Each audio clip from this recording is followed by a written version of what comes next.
Hey guys, welcome to TCR. Sid here. Thanks for clicking on the video. Don't forget to hit that subscribe button. A lot of people are getting really interested in homesteading nowadays, especially with everything going on. People are wanting to be more self-sustaining and self-sufficient. So today I'm going to talk to you about the top 3 mistakes that people tend to make when they start off homesteading.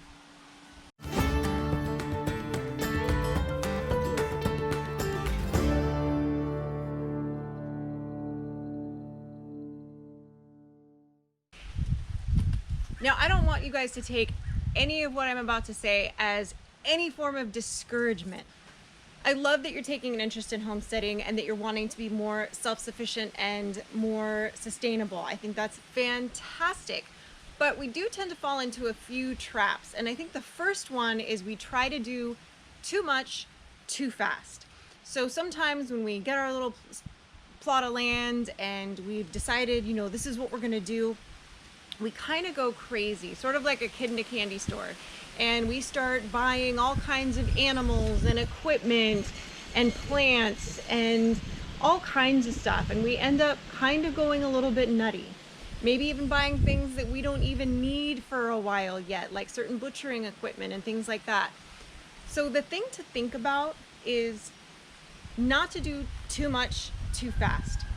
Pick an area to focus on and do a couple things. Start small, guys. Baby steps. Rome was not built in a day. Don't think that you have to have 1,200 head of cattle, and don't think that you have to have an entire giant flock of like 300 chickens. You don't, okay? You can definitely do it, but start small. Get a couple birds that you think will do well in your area. Research it. Look at your climate. Look at how much, what your heat and your cold are like there. Figure out where you're going to house them and where you're going to keep them. A lot of people forget that. They tend to put the cart before the horse, and then they go, oh, I guess they need somewhere to be. And they do. So you want to think about, is it something you're going to build yourself? Is it something you're going to try to find a deal that somebody's getting rid of, a pre-made one, which those are always out there. There's always people that started out with maybe a small coop that they got online and they're looking to upgrade, or they're going to now build their own because they've outgrown it. You can always find deals like that. So think about that as you're starting. Think about what's appropriate for the amount of land that you have, the time and the effort that you're going to be able to put into it from the beginning. And think about just building it slowly. Don't just jump in and buy every animal that you can, because you're not going to know what you're doing. I don't care how much research you've done, there's a certain amount of it that kind of just comes from doing it. No matter how many people you talk to, no matter how many YouTube videos you watch, there's a certain amount of it that you kind of just have to be in the trenches to understand. And so starting off small and allowing it to build over time with the amount of plants and the amount of animals that you have is super important, so that you don't get overwhelmed and frustrated and think of just giving up altogether because you tried to do too much too soon.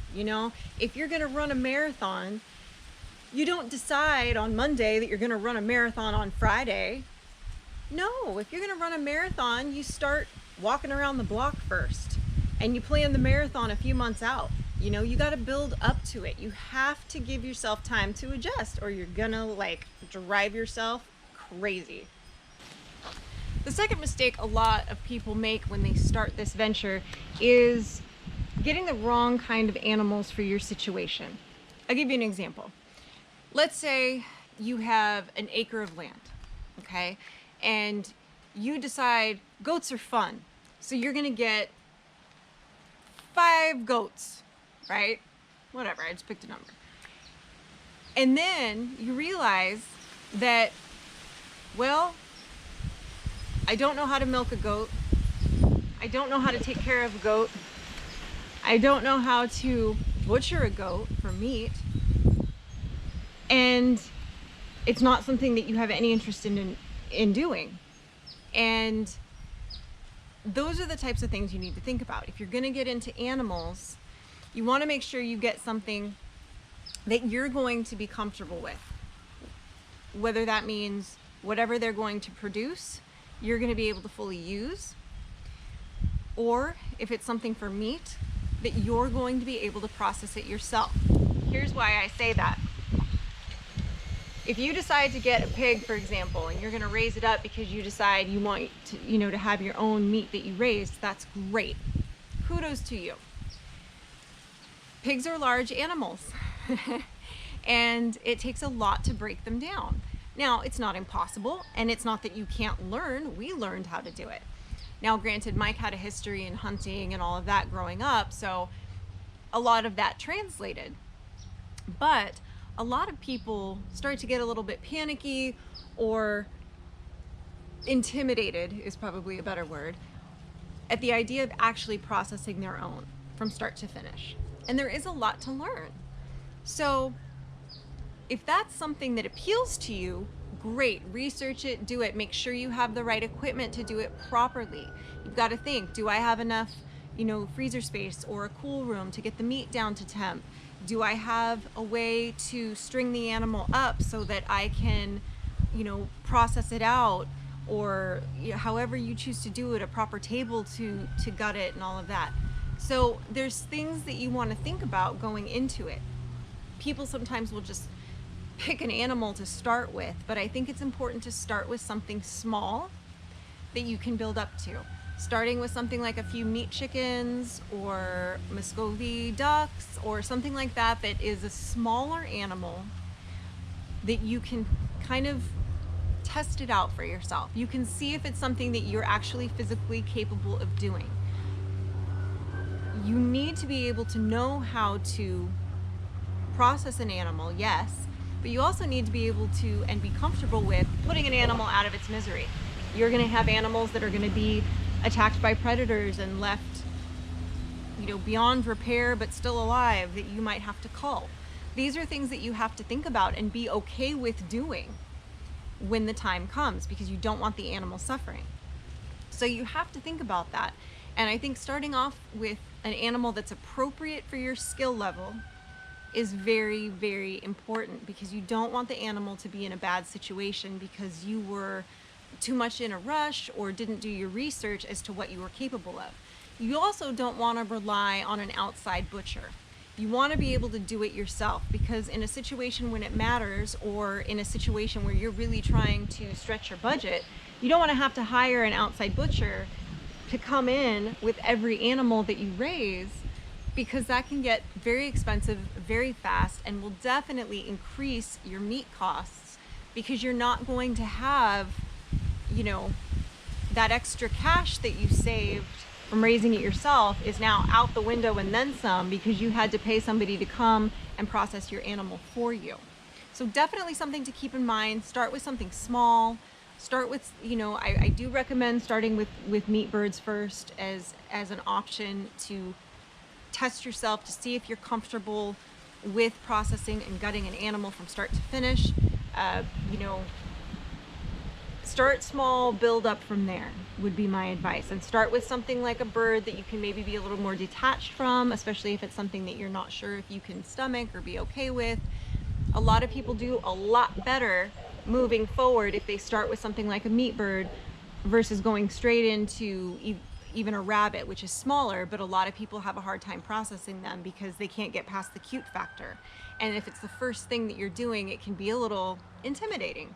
So start small, think about what's appropriate and getting the right kind of animal for your situation, your skill level, and what you're willing to do.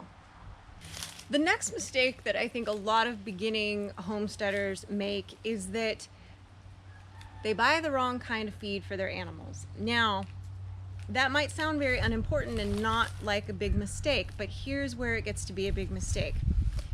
When you're feeding your animal, whatever the cheapest feed is that you found at your local store, if you flip over and look at the ingredients, I would bet you dollars to donuts, almost every single time, the first ingredient is going to be corn and soy. The first two ingredients are always corn and soy, because they're cheap, they're easy to produce, and they produce mass quantities, and they use that. Now, those two ingredients are not really that great for your animals at all.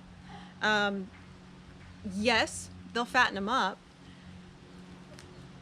but it's not as healthy for you.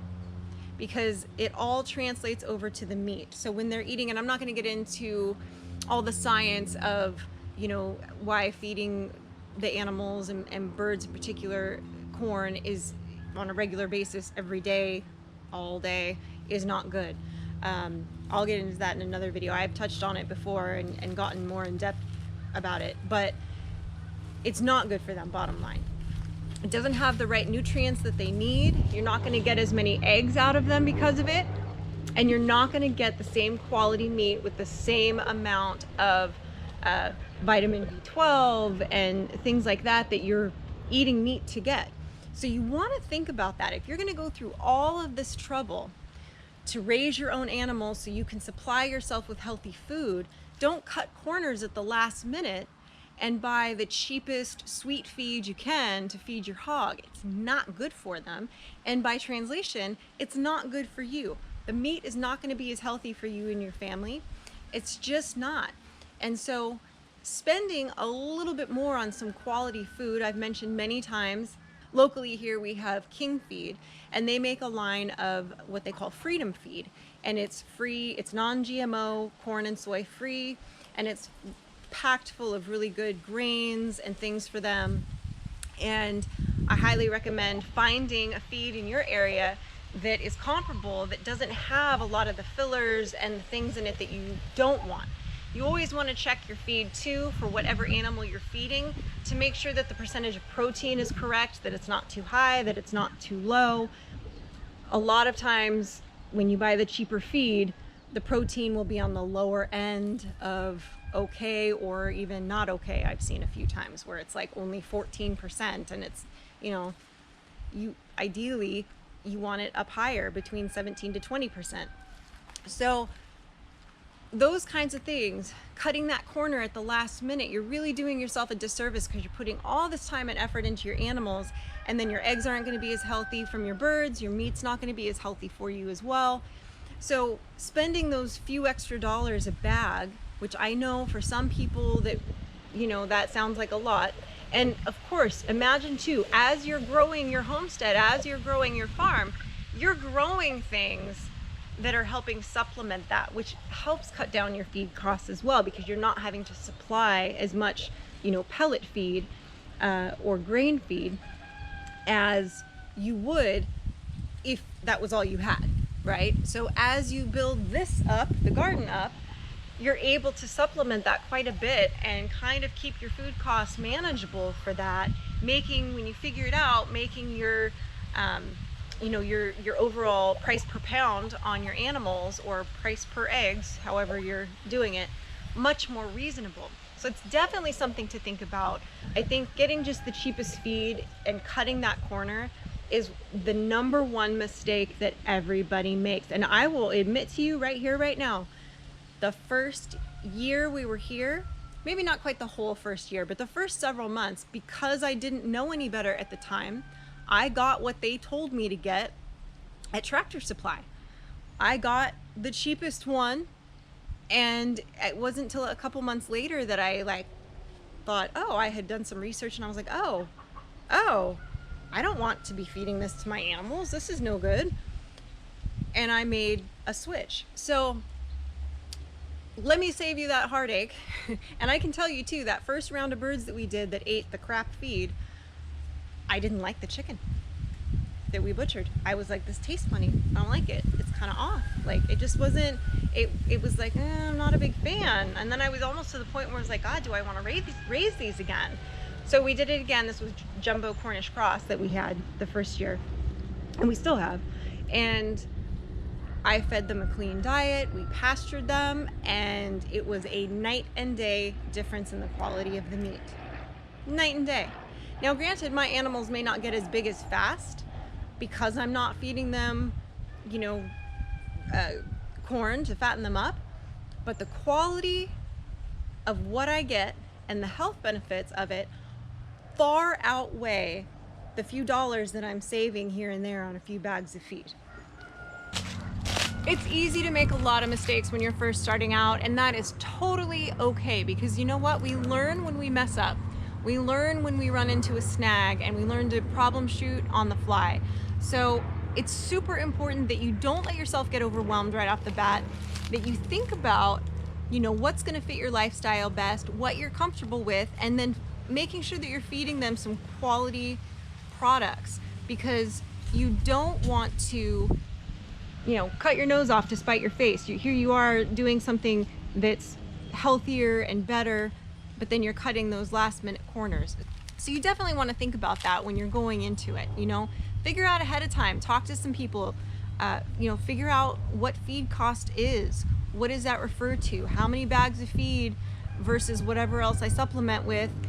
Is one bag gonna last me for one hog, for the lifetime of that hog to butcher date, you know, for that 6 months? So it's just something that you really want to take into consideration, and you really want to think about, you know, why you're doing it in the first place. Why are you making this lifestyle change in the first place? Is it for your health? Is it for, you know, it being better for the environment? Is it, you know, whatever your reasoning is, make sure you do your research on it and follow through. And again, like I said, I am not trying to discourage anybody from homesteading, quite the opposite. I just want you to go in thinking about some of the things that typically end up being mistakes for people. Drop me any questions that you have in the comments. As you guys know, I answer all comments to the best of my ability. So I'd be happy to give you any one-on-one information if you are curious about a particular topic or a particular thing. I'd be more than happy to give you whatever information that I have or what I've learned from doing this. So don't forget to like the video, guys, subscribe to the channel, click the bell so you get the notification, and share the video. Happy homesteading.